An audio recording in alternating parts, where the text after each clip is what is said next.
How's it going, guys? So, I just got through watching the Spider-Man No Way Home official trailer. This is not the teaser trailer, but sort of the full-length trailer. Even though I went back and watched the teaser trailer, and usually teasers are like a minute or so, that one was actually like 3 minutes long, and so was this one too. So there's a little bit of like repeats and like overlaps from the previous teaser trailer, but we got to see quite a bit more here. So I watched it like 3 times because this trailer like flashes things at you super quick, and it's like almost tough to really take in like Electro and the Lizard and Sandman is in there. Yeah, from Spider-Man 3 from the Raimi-verse. They're like really fast. They're like in 2 really fast scenes. And even though like they do show them in the next consecutive clip, it's still like very hard for your brain to process. At least it was for me. But you get to see now Goblin up close. We hear the voice. It's Willem Dafoe. We're getting Alfred Molina, and we see it's more than just one scene. To me, this is fucking awesome. For me, Tobey Maguire, the Sam Raimi films, I don't care what anyone says.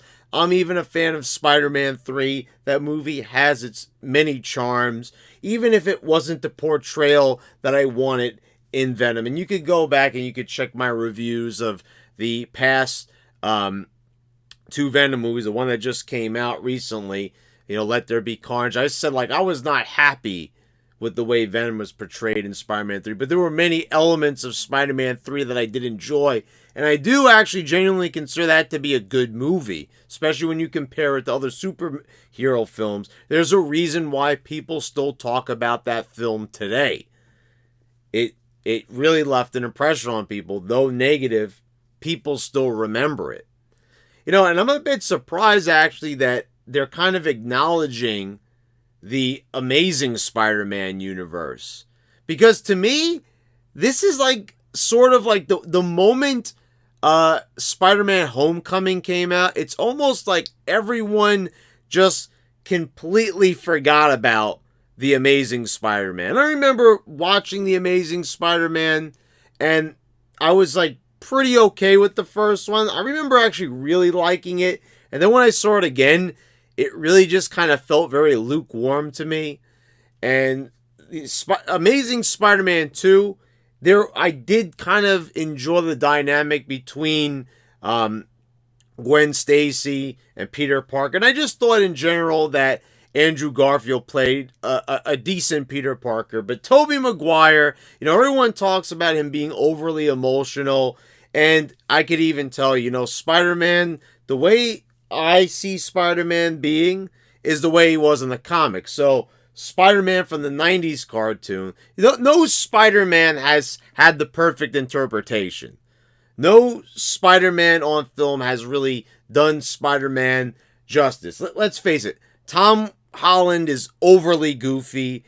Andrew Garfield, was more snarky, made more remarks, but I think he kind of lacked the emotional side we wanted in Tobey Maguire. And Tobey Maguire just had the emotional side down more than the snarkiness. But the thing is, like, to me, the most important part of Spider-Man is the conflict.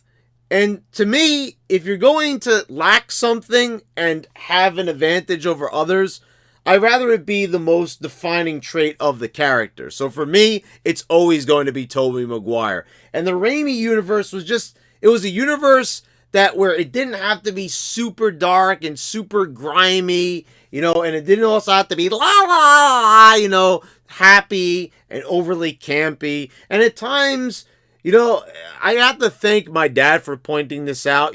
I did praise that movie. I did praise Far From Home. I really like Jake Gyllenhaal as Mysterio, but both Homecoming and definitely more Far From Home had these moments where the movie kind of starts to lose itself. Now, don't get me wrong, because let's face it, almost everyone gets me wrong here. When people come from this channel all the time, they're always like, oh, you say one bad thing. But that's the thing here, what I've done on YouTube. I critique things. it would be very boring. I see how a lot of people want me to always be when talking about movies and certain things, like, it was good, it was bad. No, I'm sorry. We have to talk about things in depth. We have to dive in. That's what we've always done here on this channel, is pure honesty. And the thing is, I look at those films and they're pretty good, but I don't think that they have the attention span and the drive of the Raimi films. So I like that, it's very easy. We have seen this before, where they just come in and they wipe everything out. There's nothing more that I would give to have Spider-Man 4 from Sam Raimi, and that was very much a possibility, but you could go back and Spider-Man 4 was not to be. That's kind of like Batman 5. It's like this movie that just never came out, that just was in developmental hell until officially Raimi was off the project for good. He had enough. And this is probably going to be the closest thing we're ever going to get to a sequel. We're getting those characters. And I have to say, that's good enough for me. I will not wait around for something that will never happen, obviously. But, just think, it would be possible to never get Willem Dafoe and Alfred Molina in those iconic roles, as far as I'm concerned. Because, I look back not too long ago, maybe it was about a year ago, I went back and I watched the very first Raimi film. And, people made fun of the suit at the time, even back in 2002 when the film was released. Everyone made fun of the way the Green Goblin suit looked. People were calling it the Power Ranger suit. Looking back, not so many people give it shit. You see now, they're using the same suit. No one is giving it shit. And it's because Willem Dafoe made that role work so much. You go back and you listen to those iconic lines. How many people, put up memes? Can I ask a question? Is anyone putting up any memes of the Tom Holland films? Is anyone putting up memes of the Amazing Spider-Man? That's why it's so iconic, and to see it come back and come full circle is very exciting to me. And this whole idea of the multiverse, I mean, this is kind of like an idea that's like interesting to me. I mean, it does feel kind of like a plot line at times where they do this multiverse things, because they realize, like, they've just done so much and there's so many different things that, Sony probably figures, like, well, let's do something with all these characters. I mean, we've been telling the same story and the same, like, origin story thousands of times, and this is the problem, like with Batman or anything, or Superman. We reboot these things constantly, and it's almost like we're supposed to turn our brain off and just forget about all those movies, but no one ever really does. Some people do. It depends on if the movie was bad or if the movie was good, and but now I like that this is like a self-aware film that, like, okay, so we have all these past villains that we've already done, albeit under different directors and with different actors, but we're putting them all in one basket.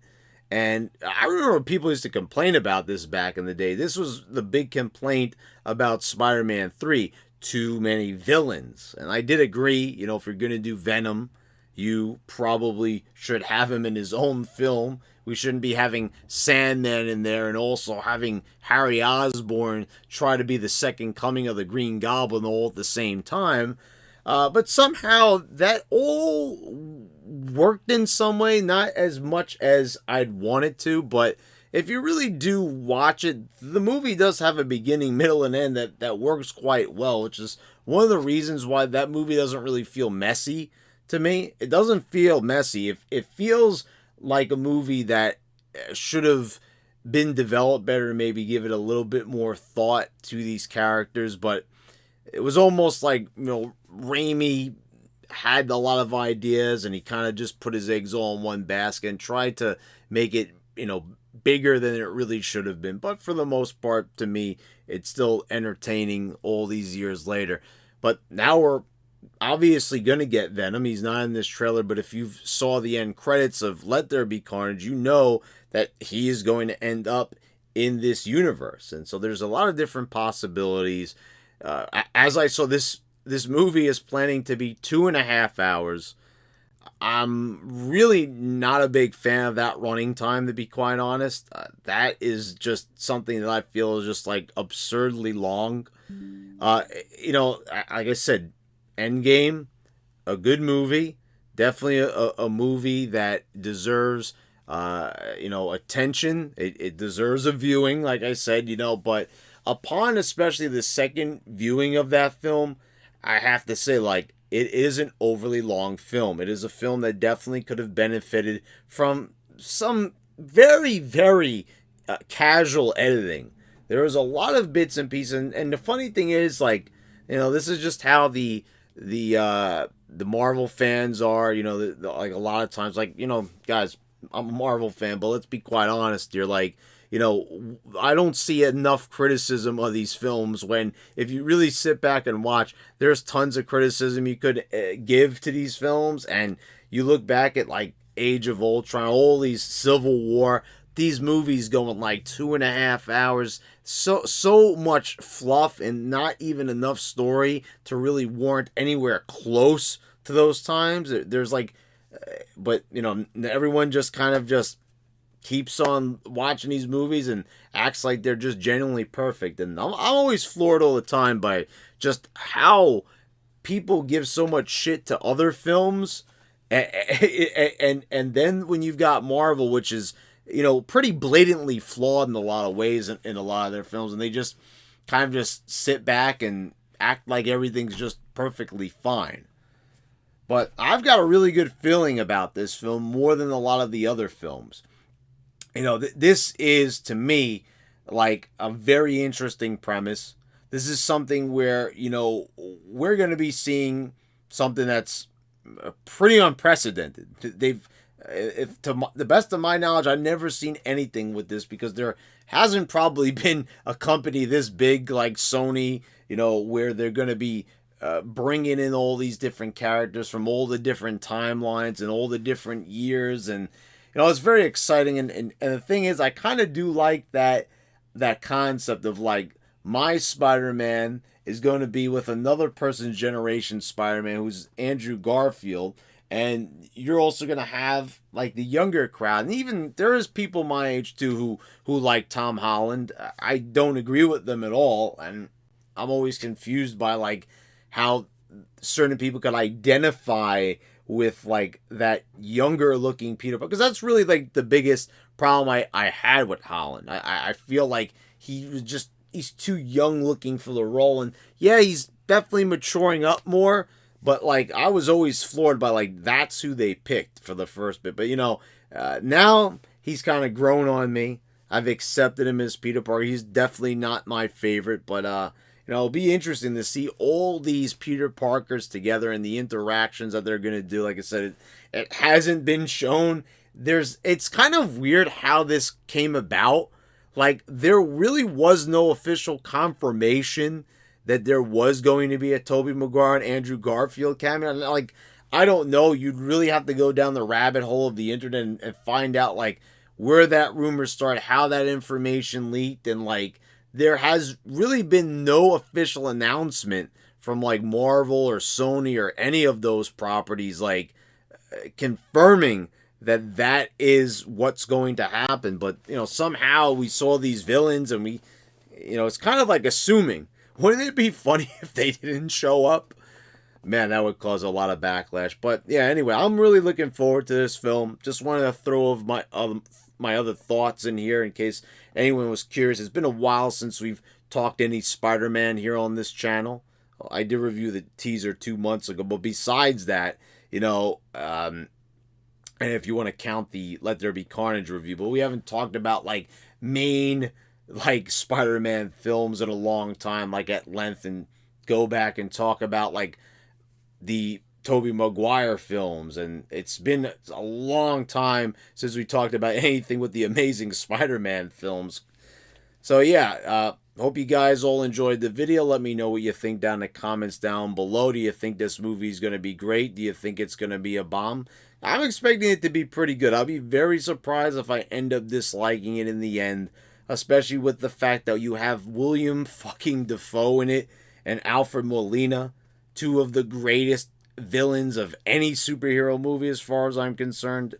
Anyway, guys, thank you all for watching. Please subscribe if you haven't already. Click the bells to get all the notifications when I post all my new videos. I want to thank all my patrons for your continued support. And thanks again, guys. I will see you next time.